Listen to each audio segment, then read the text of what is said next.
घंटाघर वो इलाका जिसमें कभी शहर की सबसे आधुनिक इमारत घंटाघर तामीर करवाई गई थी। फिलहाल ये इलाका मुख्तलिफ जायकों से गुलजार है और ये जायके यहाँ के लोगों के लिए रोजी रोटी कमाने का जरिया है। ऐसे ही एक होटल जिस पर बहुत भीड़ थी, नाम था बिस्मिल्लाह।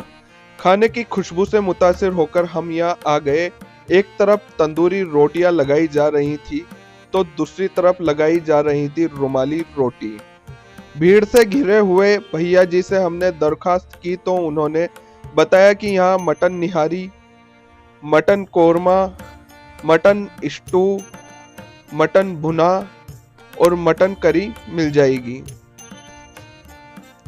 खाना काफी गर्मा गर्म था और इसमें पीस आप देख सकते हैं, बहुत बड़े बड़े पीस थे।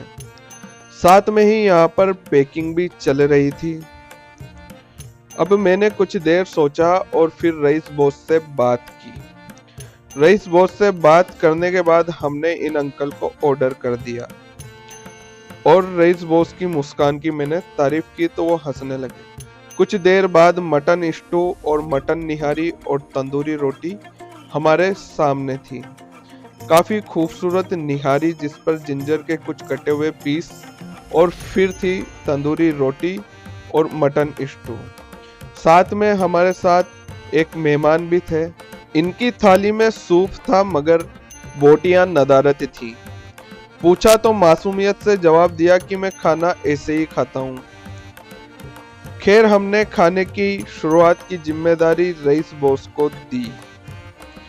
रईस बॉस ने गरम गरम तंदूरी रोटी को गरम गरम निहारी के सूप और निहारी के रेशों से भर दिया और फिर एक लुकमा बनाया और उसको टेस्ट किया। साथ में उंगलियां भी चाट ली और बताया कि निहारी सिके हुए गरम मसाले और मलाईदार चीजों से भरपूर है जो मुंह में जाते ही घुल जाते हैं, और बताया कि नमक और मिर्च को कम रखा गया है। इसके बाद हमने उनको एक और बाइट लेने को कहा। उन्होंने दिखाया कि देखिए कितना मुलायम और मलाईदार नजर आता है। निहारी में कुछ अदरक की कटी हुई बारीक स्लाइड है और 2-3 हरी मिर्ची के टुकड़े पड़े हुए थे, लेकिन इनसे इसका टेस्ट काफी ऑथेंटिक और सही होता जा रहा था। निहारी में तेल ज्यादा था और ऑब्वियसली ये कोई फायदे की चीज नहीं है, लेकिन पीस बहुत ज्यादा गला हुआ और मुलायम था और स्वाद अच्छा था। निहारी के बाद मैंने मटन स्टू को बड़ी नजाकत के साथ रईस बॉस की तरफ बढ़ा दिया। रईस बॉस ने मटन स्टू के लिए रुमाली रोटी का एक टुकड़ा लिया और उसके पीस को थोड़ा सा बोटी से जुदा करने की कोशिश की और फिर एक लुकमा बनाकर अपने मुंह में रख लिया। साथ में उंगली भी चाट ली। उन्होंने बताया कि इसका स्वाद भी कम नमक और मिर्च के बेस पर ही है। अब मैंने भी मटन स्टू पर अपना हाथ आजमाया। यह थोड़ा टाइट था और थोड़ा नमकीन और कम मिर्च वाला ही था, लेकिन अध पके मसाले जैसा कुछ अलग ही फ्लेवर था। साथ ही साबुत धनिया इसे अलग टेक्सचर दे रहा था। मुझे ये नमकीन और बैलेंस लगा, ना नमक ज्यादा और ना मिर्च ज्यादा। बोटियां टाइट थी, कम गला हुआ मगर स्वाद में जबरदस्त लगा। हालांकि मेरे लिए मिर्च ज्यादा होती तो ये और भी बेहतर हो सकता था। खैर अब बारी निहारी की थी। गर्मा गर्म मुलायम रेशेदार बोटी को पहले लुकमे में आजमाया। ये लाजवाब था। पहले लुकमे में एहसास हो गया कि मुलायम और मलाईदार है और मसाले भी इसमें अच्छे से घुट चुके हैं। मुंह में जाते ही इसने मटन स्टू के स्वाद को एक तरफा कर दिया। खाना ओवरऑल बहुत अच्छा था और खाना सस्ता भी बहुत था।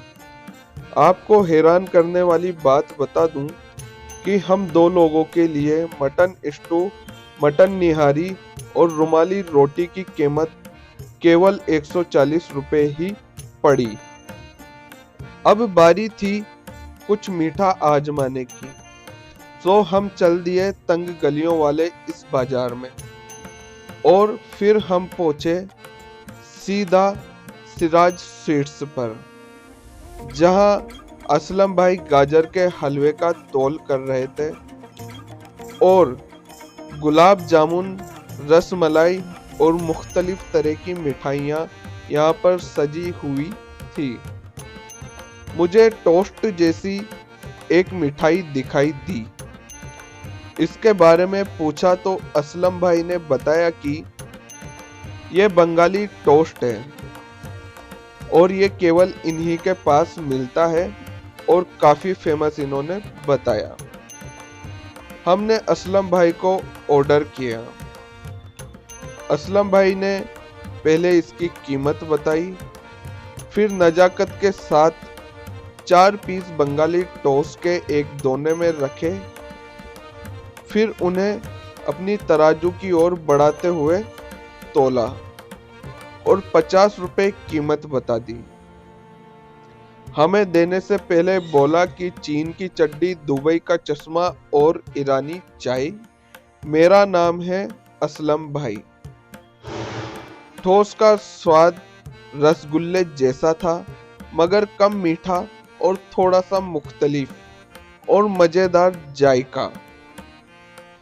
असलम भाई की एक और फेमस मिठाई जो खालिस मावे से बनी हुई है, वो रईस बॉस ने ट्राई की और उनके बाद मैंने भी उसे टेस्ट किया। असलम भाई की ये फेमस मिठाई हमें बहुत ज़्यादा अच्छी तो नहीं लगी, लेकिन बहुत बुरी भी नहीं थी।